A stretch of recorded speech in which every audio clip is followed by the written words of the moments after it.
On a aujourd'hui deux sujets qui sont en train d'arriver très vite, l'identité numérique et la vérification d'âge. Ces deux sujets avancent en parallèle et ils vont tous dans le même but, ce qui est le contrôle et la censure d'Internet. Alors vous me direz, ouais, Momochi, on connaît déjà tout ça, le Digital ID, le risque d'avoir votre identité numérique liée à de la monnaie numérique et à des risques de crédit social, mais tout ça, ça paraît loin et hypothétique, alors on s'en fout, mais non, justement, je vais pas vous parler de ça. Aujourd'hui, on va faire du concret.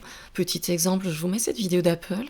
iPhone users carry their passport details just in time for busy holiday travel. Apple a lancé le Digital ID. Ouais, je plaisante pas, c'est sorti en décembre, là, fin 2025. Ouais, aux USA, vous pouvez maintenant utiliser votre wallet, scanner votre passeport, ça va être mis dans votre téléphone, et vous devez faire de la reconnaissance faciale, bien sûr, en tournant votre visage à gauche, à droite, et utiliser ça pour passer dans les aéroports ou contrôler votre carte d'identité. Ouais, le Digital ID est là, en fait. Mais c'est aux US, personne nous en parle en France, c'est normal. Là, au Royaume-Uni, le Premier ministre Keir Starmer avait annoncé une identité numérique obligatoire au Royaume-Uni et ça a réveillé plein de monde. Ouais, ils ont même pas de carte d'identité chez eux. Et chez nous, ça a commencé aussi. Sauf que le Digital ID, ça va pas arriver par France Connect, ça va arriver par la vérification d'âge. Et c'est pour ça que je vais vous en parler aujourd'hui. Pourquoi est-ce que les gens s'inquiètent pas de tout ce qui est vérification d'âge? Bon, les médias vous disent que c'est normal. C'est surtout qu'on nous habitue à perdre notre vie privée. On nous habitue à perdre l'idée que notre identité nous appartient. Nous avons déjà des dizaines de petits maîtres qui possèdent un morceau de notre identité. Vous avez la banque qui a votre adresse, votre numéro de compte.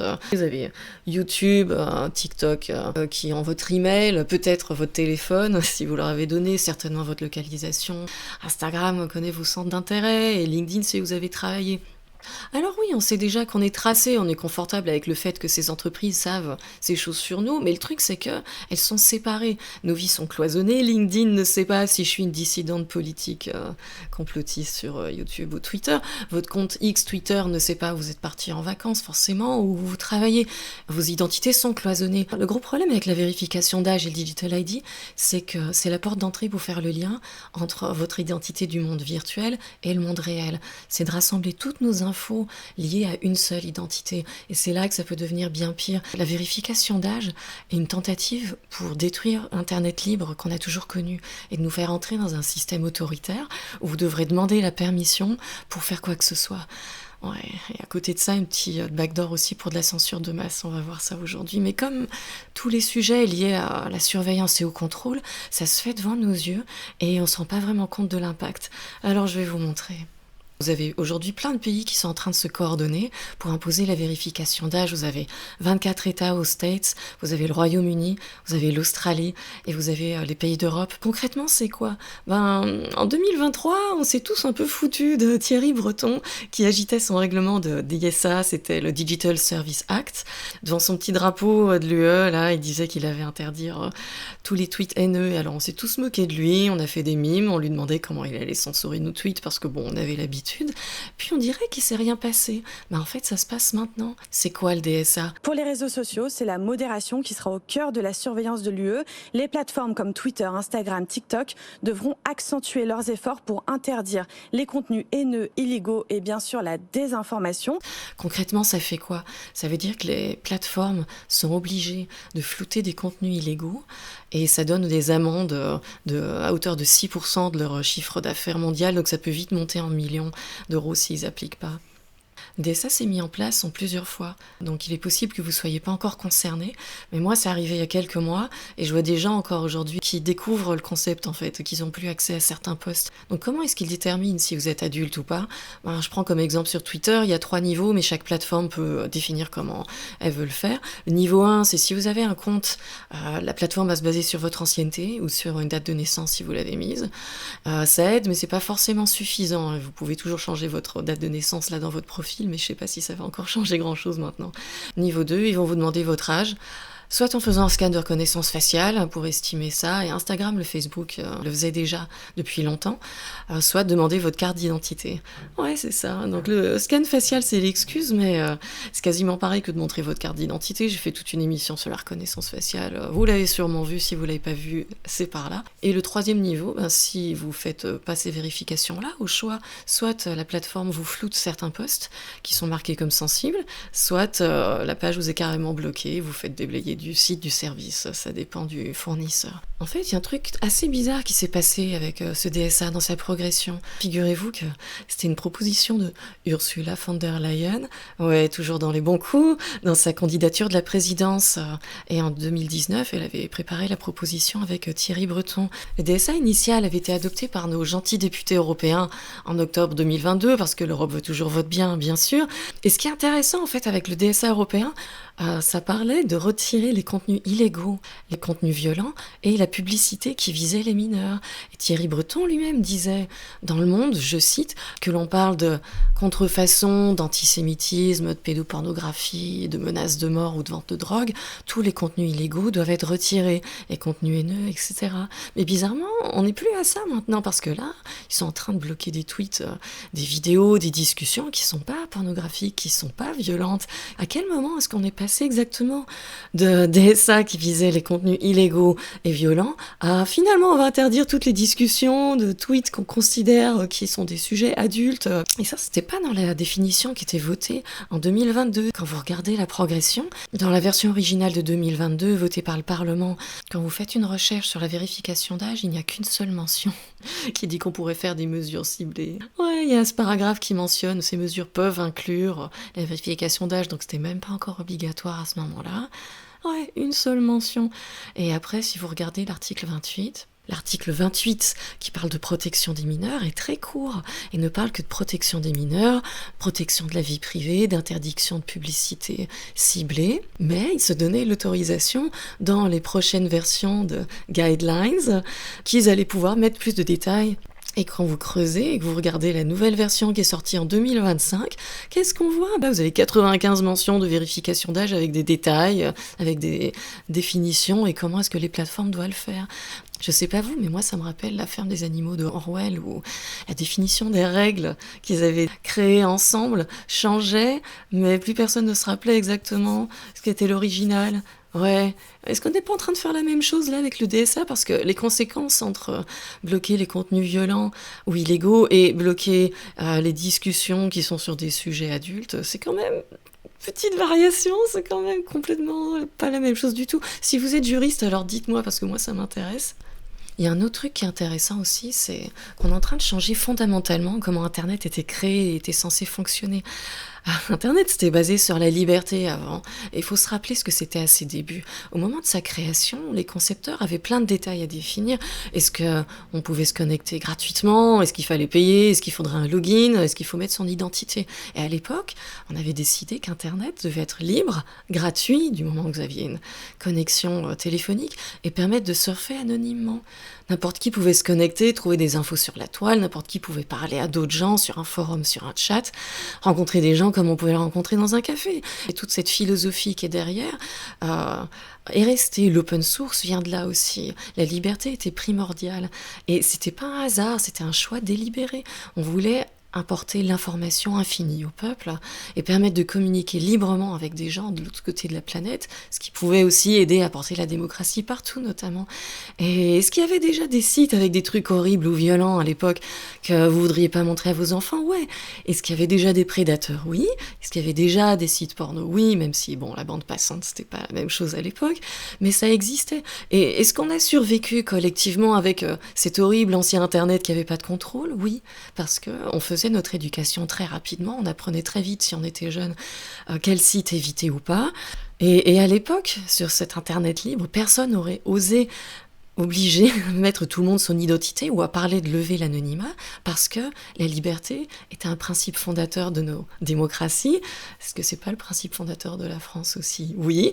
Mais là, aujourd'hui, c'est en train de disparaître. Aujourd'hui, les médias et le gouvernement ont changé de discours et ils parlent plus de liberté. Ils ne parlent plus d'accès à l'information libre. La seule chose qui a l'air importante maintenant pour eux, c'est de contrôler la désinformation et de protéger les jeunes. Ouais. Et pour faire ça, il faut surveiller ce que les gens disent sur le net, ce que les gens lisent aussi sur le net, mais le vrai sujet, c'est pas d'éliminer la violence ou le X en ligne.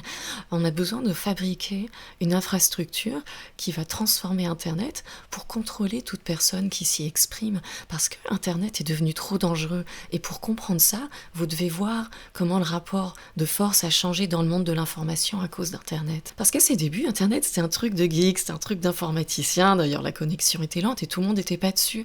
Mais depuis, Internet a évolué et tout le monde est venu progressivement sur les grandes plateformes, les Facebook, les Twitter, les sites de vente Amazon, YouTube. Tout le monde s'y est mis, toutes les marques sont venues en ligne aussi.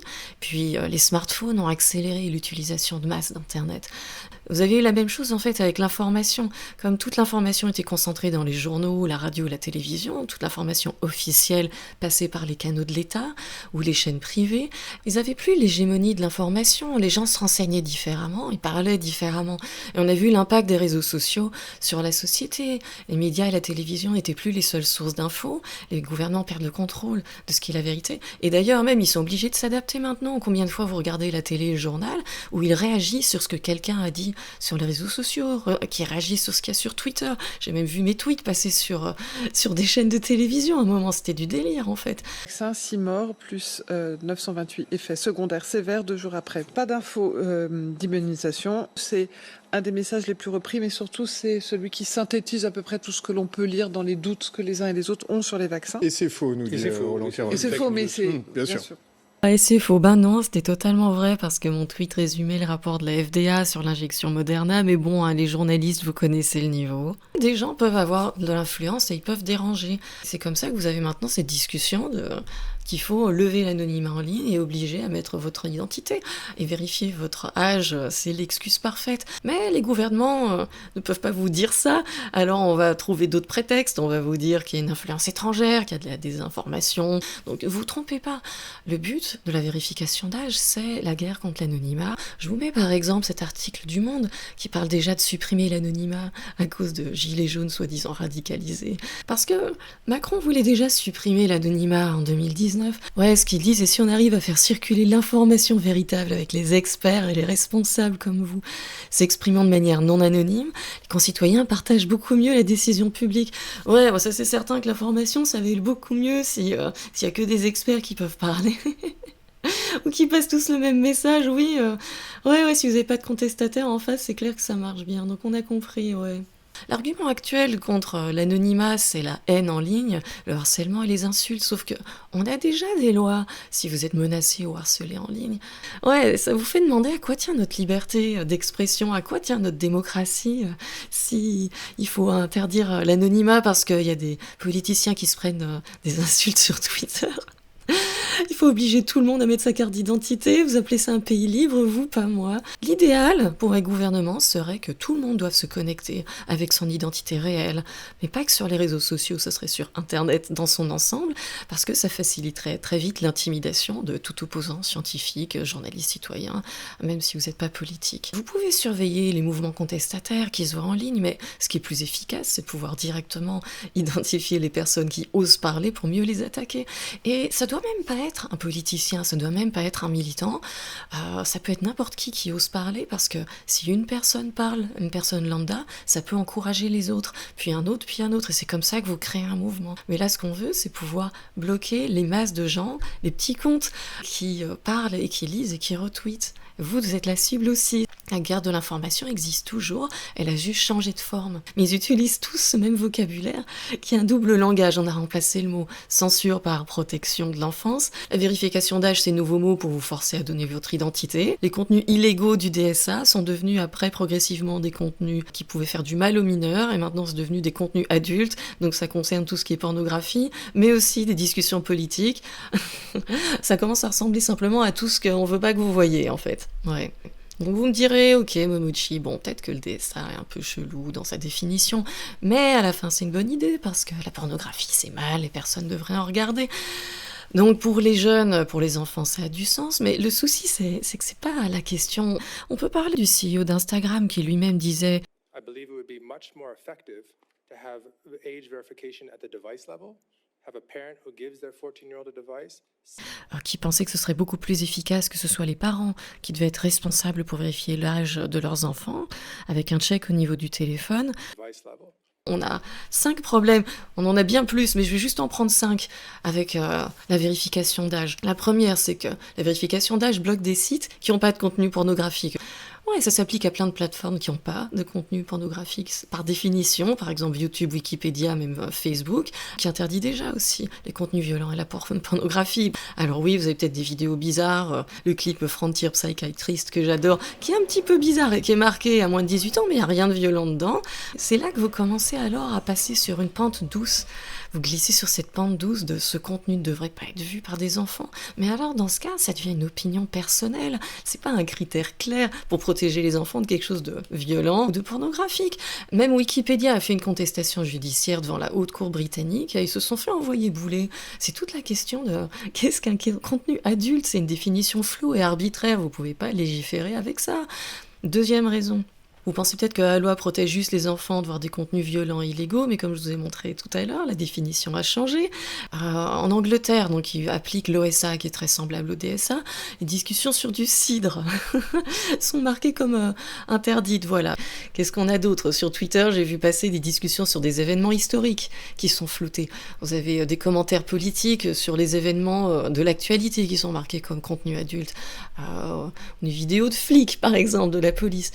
Les règlements de DSA et de l'OSA sont juste en train de flouter tout Internet parce que leur définition de contenu adulte est vague, probablement variable, et ça dépasse complètement la définition initiale. Donc quelle est la limite, en fait? J'avais un de mes tweets qui dénonçait une information de Reuters.com, donc sur un site d'infos tout à fait classique, qui expliquait comment Facebook autorisait des conversations matures de leurs IA avec des jeunes, avec des enfants. Et mon propre tweet a été marqué comme contenu adulte, alors que c'est visible sur les pages d'information et que c'est justement pour protéger les jeunes qu'on en parle. Donc comment est-ce qu'on fait un recours sur les erreurs de restriction? Le texte du DSA le prévoit, mais concrètement, c'est une usine à gaz. Essayez de demander à Twitter ou Facebook une revue de votre contenu flouté, et encore, faut être au courant que votre contenu est flouté parce que vous le voyez pas. C'est ça qui est magnifique aussi. Ce sont les autres utilisateurs qui me l'ont dit. Alexis Cossette de Radio-Québec a vu une baisse de 50% de ses vidéos sur X Twitter parce qu'il était marqué en contenu adulte, alors qu'il fait que de l'analyse politique. Et si vous pensez que ça ne vous concerne pas parce que vous êtes un petit compte, ça va être pareil pour vous, vos posts, vos tweets, vos commentaires, sauf que vous n'êtes pas au courant de ce qui est flouté ou pas derrière. On est tous à risque de tomber dans une sorte d'oubli et de parler dans le vide sur les réseaux sociaux, derrière une petite case floutée qui dira « ce contenu est restreint à cause de lois locales ». Ouais, comprenez que c'est tellement mal fait que cette soi-disant protection des enfants est en train de flouter et rendre l'ensemble des plateformes inutilisables. Si on voulait le faire exprès, on ferait juste comme ça en fait. Troisième problème, qui décide des contenus dangereux exactement? Parce que le DSA prévoit des indicateurs de confiance. Vous allez me dire, ce sont des gens au-dessus de tout soupçon, qui ont que l'intérêt des jeunes en tête. Figurez-vous que ces indicateurs de confiance, ils ont publié la liste. Ouais, je vous mets le site là. Et sans surprise, on découvre que derrière, il y a des associations un peu bizarres d'extrême gauche, par exemple. Ouais, je vous cite ce compte qui dit que, par exemple, Hate ID in Germany et Unia en Belgique, il dit que c'est une organisation qui serait tellement biaisée que le gouvernement flamand avait retiré son financement. Ouais, ça reste un indicateur de confiance, ça va bien se passer. Oui, bon, à vérifier, mais alors, comment on fait pour revoir un indicateur de confiance si il pose problème? Est-ce qu'on remet les tweets qui ont été floutés, que plus personne n'ira jamais lire d'ailleurs? On est en train de construire un système de censure en s'appuyant sur des associations parfois opaques, parfois biaisées, et en fait, ils sont en train de faire le boulot de censure du gouvernement, c'est ça que ça passe, un beau petit partenariat privé-public, c'est quand même bien fait. Ouais, et si en pratique, la vérification est faite par des groupes qui ont une idéologie, voire même des groupes radicaux, le DSA, alors devient juste un instrument de censure et de propagande et pas de la protection des jeunes. Quatrième type d'erreur, il y a les erreurs de vérification. Dans l'estimation de l'âge, on avait vu ça notamment en Australie, avec les jeunes qui se sont retrouvés interdits de réseaux sociaux, des comptes se sont retrouvés coupés alors qu'ils avaient 16 ans. ou des comptes de 14 ans qui ont réussi à passer parce qu'ils faisaient un petit peu plus âgés, ouais. Donc si vous êtes un parent inquiet qui veut faire confiance aux outils de vérification d'âge, méfiez-vous un petit peu parce que c'est pas forcément hyper précis la technologie, c'est bien sauf quand ça marche plus. Ouais, et dernier problème, la sécurité. La vérification d'âge, c'est une méthode totalement intrusive qui va prendre vos données biométriques ou bien votre carte d'identité, alors que le règlement du DSA disait qu'il fallait des méthodes appropriées de défense de mineurs qui respectent la vie privée. Donc moi, pardon, mais je vois pas de respect de la vie privée quand vous devez mettre votre carte d'identité chez une tierce partie qui potentiellement peut être hackée et qui va garder vos données pendant plusieurs années. Mais on peut parler du fait qu'il y a d'autres moyens techniques pour vérifier l'âge qui respecte un peu plus votre vie privée.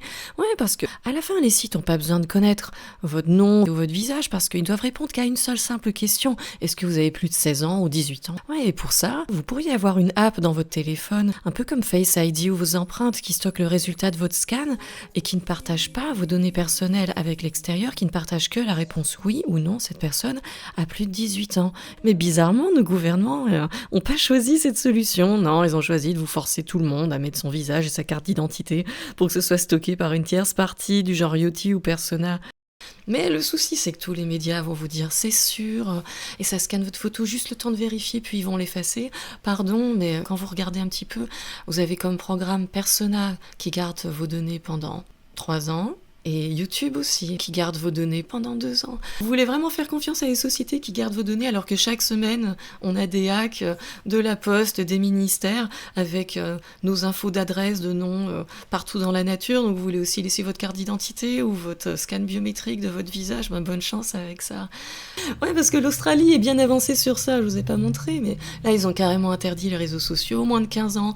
Vous avez des millions d'enfants qui ont vu leur accès à leur compte coupé sur Instagram, Facebook, Snapchat, YouTube, TikTok, Kik, Reddit, Twitch et X aussi. Les plateformes disent qu'ils vont suivre les lois, mais qu'ils croient pas que ça va sauver les enfants. Ouais, donc concrètement, ils ont fait sauter leur compte, ou on dit poliment suspendu jusqu'à ce qu'ils ont 16 ans. Et en cas de doute, ils pourront montrer une carte d'identité. C'est beau pour entraîner toute une génération à montrer sa carte d'identité. Ouais, ils ont même fait une animation pour vous faire croire que c'est une bonne chose. Let them be kids, la belle propagande. Ouais. Donc la première réaction normale, c'est que les enfants vont aller sur des nouvelles applis qui sont pas encore interdites, comme Lemon8 ou Yelp. Les commissaires, bien sûr, vont mettre les nouvelles applis sur leur liste à suivre, mais vous voyez comment ça va se passer. Le temps qu'ils régulent, les enfants iront sur une autre app, et puis sur une autre app, et de toute façon, ils iront ailleurs. Donc c'est une course sans fin, en fait. Ouais, vous allez pas les protéger s'ils ont été élevés sur Internet, s'ils ont construit leurs relations sociales avec leurs amis sur les réseaux sociaux, ils vont pas abandonner aussi vite. Ils vont pas aller jouer au ballon d'or, ils vont trouver des moyens de contournement. Il y a plein de discussions partout sur les forums de comment contourner la vérification d'âge. Donc vous êtes en train de gentiment apprendre aux jeunes à trouver des moyens de contournement, vous allez les pousser vers le dark web à force d'imposer des systèmes de vérification d'âge qui sont idiots en fait. Et surtout que l'Australie n'a pas interdit Roblox, même s'il y a eu des rapports récents montrant qu'il y avait aussi des prédateurs qui cherchent à prendre contact avec des enfants là-dessus. Donc si vous voulez protéger vos enfants, vous échapperez pas à un concept qui se perd mais qui s'appelle l'éducation. Expliquez à vos enfants pourquoi il y a des autorisations, pourquoi il y a des limites, pourquoi il y a des interdictions et que c'est aux parents de le faire. Parce que si vous laissez l'État décider pour vous de ce qui est acceptable pour vos enfants, l'État va décider ce que vous pouvez voir aussi, puisque maintenant vous allez avoir une vérification d'âge qui s'impose aux adultes aussi. Ouais, c'est pas beau ça. Et comme par hasard, nos gouvernants français veulent faire la même chose. Vous avez Macron et Gabriel Attal qui se font les champions de la défense de la jeunesse. Avec une super vidéo, Gabriel Attal essaie de parler jeunes, de s'asseoir sur des bureaux, d'ouvrir des portes, et se faire passer pour le gentil.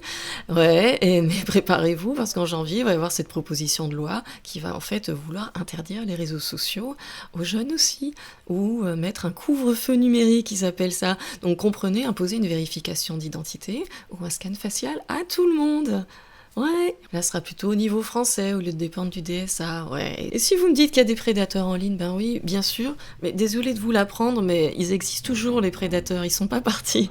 Ils sont encore sur plein d'autres plateformes. S'ils commencent avec les réseaux sociaux, attendez-vous à ce qu'ils l'imposent après pour, je sais pas, les jeux vidéo, et puis les forums, et puis tout espace où il y a des commentaires, ce que vous comprenez, il pourrait y avoir des gens dangereux qui parlent aux enfants. Donc c'est quoi le plan alors? Vous allez mettre la vérification d'âge sur tous les jeux en ligne aussi? Puis après, en fait, vous allez juste mettre la vérification d'âge pour tout Internet, c'est bon, on a compris. Ouais, et Macron va complètement dans la même direction. Il s'est essayé à l'exercice de vouloir protéger les enfants des algorithmes dans ses interventions. C'est quand même fabuleux parce que quand vous voyez comment lui-même a utilisé les réseaux sociaux pour se mettre en valeur avec des influenceurs, ouais, probablement que ça marche pas assez bien, il est vexé maintenant, alors... Comprenez-moi bien, j'ai souvent écrit sur les dangers des réseaux sociaux et les conséquences sur l'esprit des jeunes, mais mon message c'est que vous n'allez pas échapper à l'éducation. Quand vous dites à vos enfants de faire attention en traversant la rue, vous n'allez pas attendre que le gouvernement fasse une application de géolocalisation qui va tracer ses déplacements pour le prévenir que, attention, vous allez traverser une route. Ben, c'est pareil pour Internet en fait, parce que Internet c'est pas un jouet.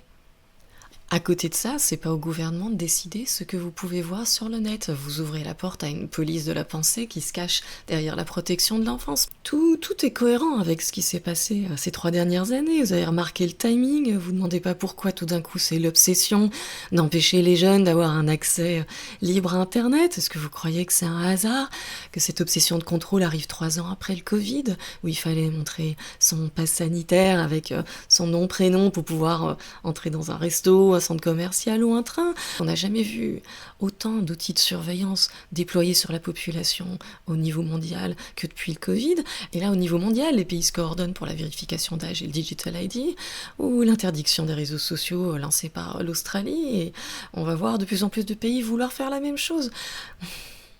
Et si vous pensez que c'est très bien parce que s'ils essayent de faire ça, ça va créer une révolution, peut-être comme au Népal, détrompez-vous. Si on les laisse appliquer ça, les gens vont avoir peur, tout comme ils ont eu peur pendant le Covid.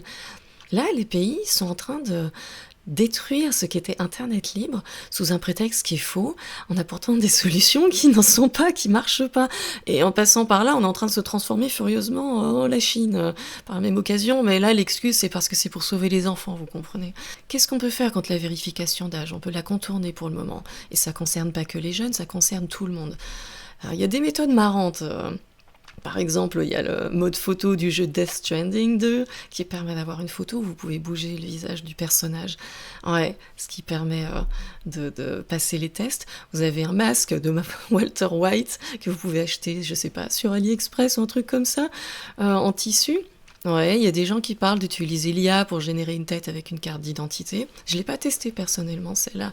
Mais bon, pour le moment, les gens s'affolent pas trop parce que vous pouvez contourner la vérification d'âge le plus simplement, c'est en utilisant un VPN. Oui, bon, il y a rien à hacker, hein, si vous prenez un programme de VPN, puis vous changez de pays, vous mettez en dehors de l'Europe, en dehors de l'Angleterre, en dehors de l'Australie, et ça fonctionne plutôt pas trop mal. Ouais, à côté de ça, les jeunes deviennent très créatifs pour faire de l'évasion de vérification d'âge. C'est pas mal en fait, vous êtes en train de former des futurs ingénieurs ou informaticiens. Je sais ce que vous allez me dire, Momochi, pourquoi tu t'embêtes à parler de la vérification d'âge? Il suffit de mettre un VPN et basta. Oui, ben pour le moment ça fonctionne. Mais si demain les VPN sont bloqués, vous allez faire quoi? Parce que certains parlent dans des gouvernements d'interdire les VPN. Ouais, ça paraît totalement délirant, mais l'Angleterre, là, suite à la pétition où on leur demandait d'arrêter la vérification d'âge, sont en train de discuter d'interdire les VPN pour les moins de 18 ans. Voilà. Ouais, vous avez aussi en Inde, et ouais, je plaisante pas, il y a un gouvernement qui voulait interdire les VPN. Et certains élus français aussi aimeraient faire pareil déjà, ils l'ont mentionné, faire interdire les VPN, ouais. Mais même si notre cher gouvernement n'ose pas encore interdire les VPN, comptez peut-être sur un petit partenariat public-privé du genre YouTube, qui a déjà des outils pour bloquer certaines adresses IP. Bah ouais, quand tout le monde est sur la même adresse IP en utilisant les mêmes localisations de VPN, maintenant vous avez YouTube qui vous demande de vous loguer. Ouais, vous avez pas vu ça encore? Ou bien qu'ils ont détecté une activité suspecte. Ouais, et vous parfois devez passer par un test CAPTCHA parce qu'ils pensent que vous êtes un bot. Soyez prêts parce qu'il va falloir qu'on trouve d'autres solutions si jamais ils le mettent en application. Alors en conclusion, si je devais imaginer la suite, en voyant les outils qui se développent, je vous donne un peu ce qui est prévu dans les bacs pour 2026. Ouais, donc comme prévu, il va y avoir la proposition de loi d'interdiction des réseaux sociaux ou de couvre-feu numérique pour les jeunes. Ça veut dire vérification d'identité ou scan de reconnaissance faciale pour tout le monde. Vous avez l'application de vérification d'âge Yoti qui a lancé une appli pour les bars et les commerces. Ouais, vous voyez, une fois qu'on a accepté de se faire scanner sur Internet, ça va être dévié dans le monde réel et vous allez devoir vous faire votre vérification d'âge ou d'identité pour boire un verre. Ou bien dans les supermarchés, regardez, ils ont plein de use cases qui sont en train de proposer. Toute ressemblance avec le pass sanitaire pendant le Covid serait purement fortuite. Et de manière totalement surprenante, si vous allez sur la page YouTube de Yoti, vous trouvez quoi? Vous trouvez une vieille vidéo où il faisait du scan de code QR pour les passes sanitaires du Covid. Elle est belle celle-là. On vous remercie Yoti. Cherchez un lien pour montrer que la vérification d'âge était liée au Covid avant que les médias vous disent que c'était pas vrai, une théorie complotiste. Là on l'a. Ouais. Là, rien que cette fin d'année, vous avez un politicien en Irlande qui déclare qu'il faut se débarrasser de ces trolls anonymes.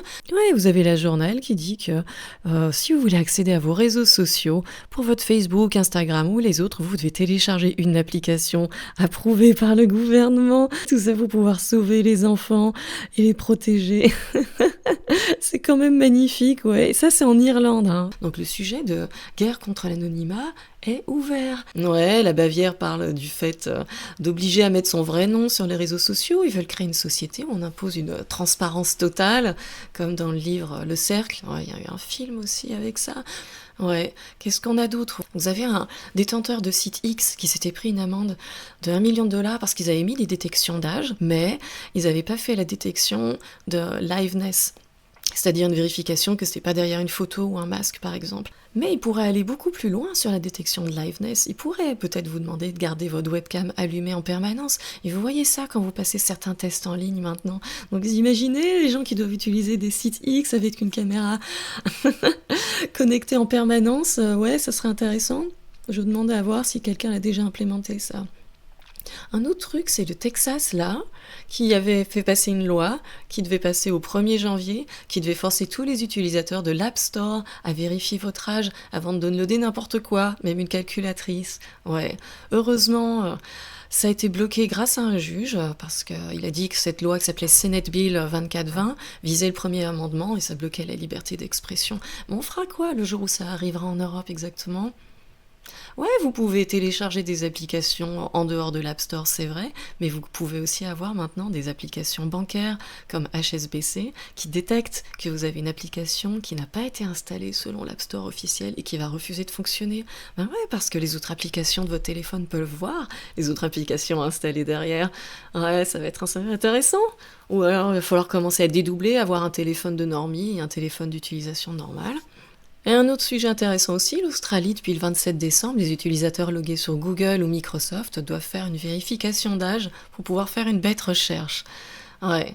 Vous me direz, c'est idiot, on n'a qu'à pas se loguer sur Google. Oui, eh bien, vous devinez ce qui va se passer après un certain temps. Google n'a qu'à dire que vous avez une obligation de vous loguer, par exemple, ou YouTube, pour accéder à voir des vidéos. C'est comme ça que ça va se passer. On le voit venir, mais gros comme une maison. Je pense que ça va se diffuser sur tout Internet, bien au-delà des réseaux sociaux. Thierry Breton doit trépigner pour imposer la même chose chez nous. Ouais. Et en dernier, vous avez la Commission européenne dans le DSA qui teste aussi son application de vérification d'âge dans 5 pays dont la France. Ouais. Et ils disent que ça va être ça en préparation avant d'avoir le European Digital Wallet. Ouais, en préparation d'identité numérique. Et quand vous voyez que la vérification d'âge marche plus très bien après 5 ans, donc les systèmes vont avoir besoin de photos plus régulières pour pouvoir vous reconnaître. Une seule photo ne suffira plus. Et là, on en est à faire scanner maintenant le visage en tournant la tête, en faisant des expressions. Vous avez Roblox qui est en train de tester l'estimation d'âge avec des selfies vidéo maintenant. Facebook et Instagram faisaient aussi ça, des vérifications vidéo. Ça devient de plus en plus intrusif. Après, je sais pas, il va falloir sauter sur un pied en disant j'aime le gouvernement, probablement que c'est comme ça que ça va devenir après. Ouais. Et pendant ce temps, vous êtes en train d'accepter de cloisonner et de fliquer complètement Internet en devant mettre votre carte d'identité pour faire n'importe quoi. Est-ce que vous voulez vraiment vivre dans un monde pareil ? Moi pas. Voilà. C'est tellement absurde. Donc ma conclusion, c'est que si vous acceptez la vérification d'âge, attendez-vous alors à ce qu'ils mettent la vérification d'âge sur les VPN aussi pour pouvoir protéger les enfants avec exactement les mêmes arguments. Ça va être la fin de l'Internet que vous et moi nous avons connu. Est-ce que vous avez envie de vivre là-dedans? On est en train de virer complètement dans une dystopie en fait. Devoir demander la permission pour se connecter à, je sais pas, n'importe quel réseau social ou n'importe quelle plateforme d'achat parce que ouais, on pourrait dire, oh, faut protéger les enfants pour les empêcher d'acheter des trucs, des sextoys sur Amazon par exemple. À les empêcher à accéder à une recherche sur Google. Si vous devez demander la permission pour faire une recherche, pour faire des achats, pour surfer, pour discuter avec des gens, c'est en train de devenir n'importe quoi. Je pense pas que vous avez envie de vivre dans un Internet comme ça, mais je pense pas que les gens réalisent non plus ce qui est en train de se passer. La majorité est en train de devoir se soumettre à un système idiot alors que les jeunes peuvent continuer à se passer des contenus adultes s'ils ont envie parce que, surprise, il y a un truc qui s'appelle l'email ou le peer-to-peer. Donc vous devez fliquer tout Internet et interdire tout Internet pour protéger les enfants, ça devient mais complètement idiot. Ouais, je sais pas vous. Ça me fatigue. Mais bizarrement, les politiciens ont l'air d'adorer ça. Donc je crois qu'il y a un moment où on va pas pouvoir échapper au fait de devoir aller protester.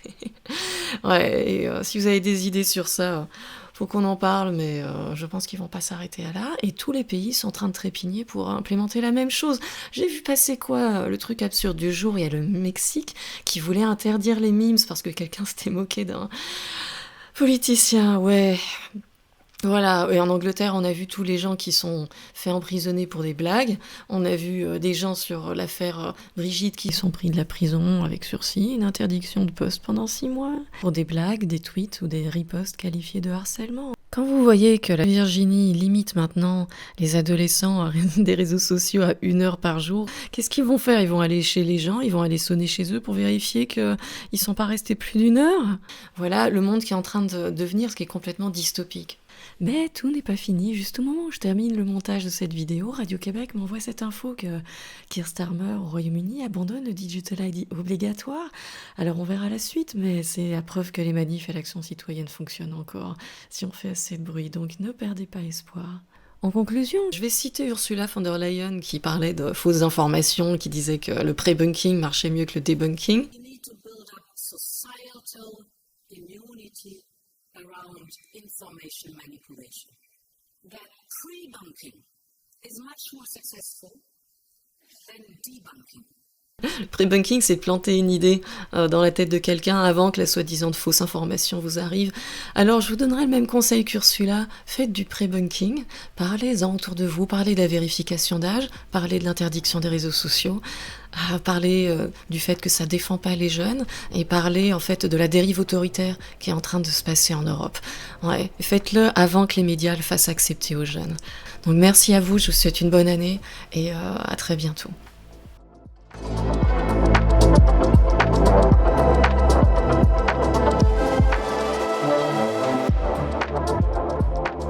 Voilà, bah écoutez, merci à vous. J'ai toujours beaucoup de mal à savoir ma véritable audience parce que, voilà, sur Twitter, les chiffres sont bizarres, Telegram aussi. Et j'ai toujours fait du contenu gratuit depuis 5 ans. Je suis pas monétisée, mais mes vidéos sont un petit peu partout. Mais si jamais vous voulez me soutenir ou m'encourager à continuer à faire ce genre de contenu, mettez-moi un commentaire, mettez-moi un like, partagez cette vidéo. Et si vous avez d'autres idées d'action contre la vérification d'âge, contre cette guerre, contre l'anonymat, dites-le moi aussi en commentaire, ça m'intéresse. Et je vous lis tous, même les bots, ouais. Voilà, merci à vous et à une prochaine.